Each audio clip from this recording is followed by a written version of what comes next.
how to set a custom call vibration for a specific contact on Samsung Galaxy S26 Ultra.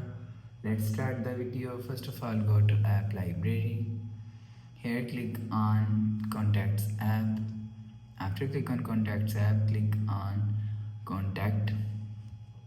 After click on contact, click on more and click on change ringtone vibration, and you will select ringtone and call vibration.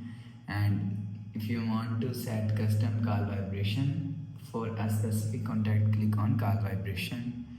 After click on call vibration, so you will select sync with ringtone and silent and default. So you will select, and if you want to set ringtone, you will select ringtone from here.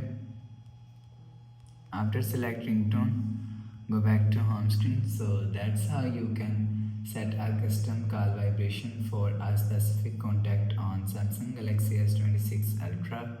If you like the video, please subscribe. Thanks for watching.